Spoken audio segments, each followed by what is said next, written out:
Star Wars 7x7 episode 2941. San Diego Comic-Con is happening right now this weekend, and there are a couple of Star Wars things happening. In fact, they've kind of already happened. So I'm going to give you the scoop on the reveals from San Diego Comic-Con. Punch it!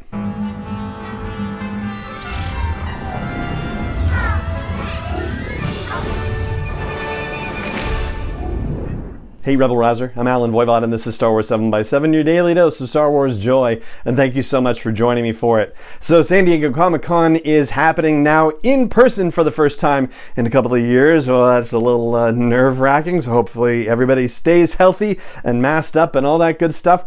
There are a couple of things happening with Star Wars. They do have a presence there. There's a Lucasfilm pavilion where they have one of their classic costume exhibits, which is good fun. Del Rey has a presence there. Marvel has a presence there. I'm sure Dark Horse has a presence there too. The big things to talk about have to do with the Andor series, because there were a couple of costumes from there and a couple of descriptions that give a little bit of new information. And then the publishing panel that took place on Friday, where most of the things that they talked about were previously announced titles, and they gave a little bit more information about some of those things, but there were a couple of reveals here and there, and one big one basically relating to Phase 2 of the High Republic. We'll start with the costume exhibit, and they had costumes there from all 4 live-action series, the 3 that have been released and the one that's about to release. So the Mandalorian, the Book of Boba Fett, the Obi-Wan Kenobi series, and now Andor. The Obi-Wan series had Obi-Wan's and Vader's costume. They had the Mandalorian and Bo-Katan's costume. They had Boba Fett's costume, and they also have Cassian Andor's costume and Mon Mothma's costume there, along with plaques with descriptions. And here's what the Andor one says. It says, as part of his entry into the growing rebellion, Cassian Andor must undertake a dangerous mission on Aldhani. Aldhani, A-L-D-H-A-N-I, or Aldhani, I guess I should say, is a new planet, brand new mention, not existing anywhere else or in Legends, so that's kind of cool. Meanwhile, the descriptor card alongside Mon Mothma's costume really just kind of sets a tone and a timeline, basically. It says, the Imperial Senator from Chandrila, Mon Mothma carefully navigates the dangerous shadows of Coruscant politics in her efforts to build a rebellion. And they've also got that droid that we heard about, the one where it's part of a 2-pack being sold as a Hasbro San Diego Comic-Con exclusive. B2EMO, or B2, or simply B, is a very old and weary ground mech salvage assist unit that's been towing scrap for the Andor family for years. The droid has a wide array of mechanical tools and various capabilities to meet the functions required. Now, I think we've had a sense that even though the events of Andor Season 1 would be taking place from 5 BBY to 4 BBY, that there would be some backstory about his family involved in this whole situation, and that certainly seems to indicate that it might be the case. So that takes care of the Andor stuff.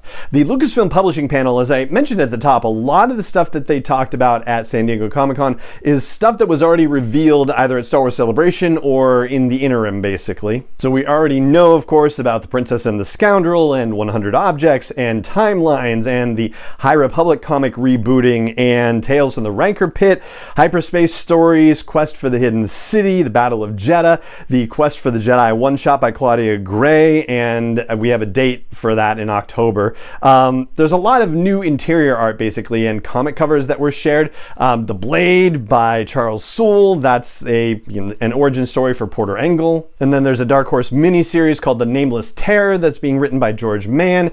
One wonders if, oh, my intern Kato is here.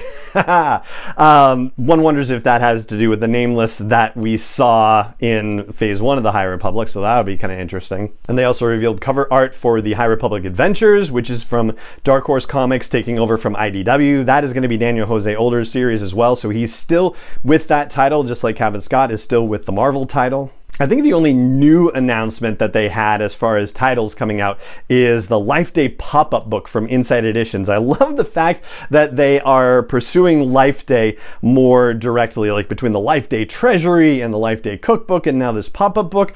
Yeah, I'm really excited that they're doing more with Life Day. They're just owning this and running with it. It's an incredible legacy from the Star Wars Holiday Special, so that's terrific.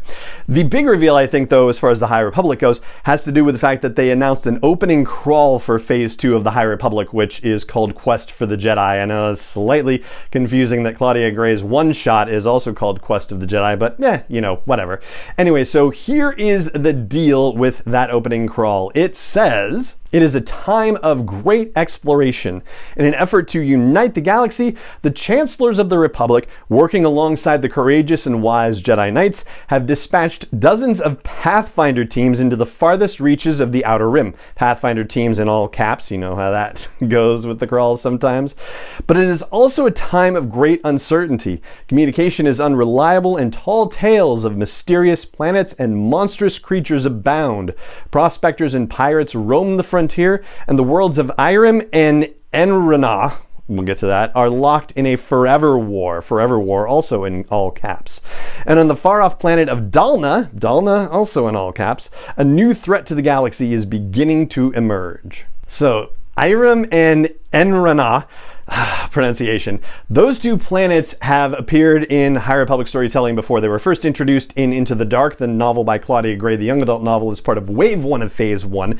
There's a flashback story that involves Orla and Comac, the two Jedi who were then Padawans at the time, having an adventure there because royalty from each of the planets was kidnapped, and it was this convoluted plan that the Hutts basically staged so they could wipe out this other organization called the Directorate. But that actually caused those two planets to cooperate for the first time, basically. Now we're going to get to see some of the history of their antagonism. And Irem is also the planet where Starlight Beacon was destroyed at the end of Phase 1 of the High Republic. Then Dalna has shown up, and according to Michael Siglain, it actually is going to be pivotal across the entirety of the High Republic Storytelling Initiative.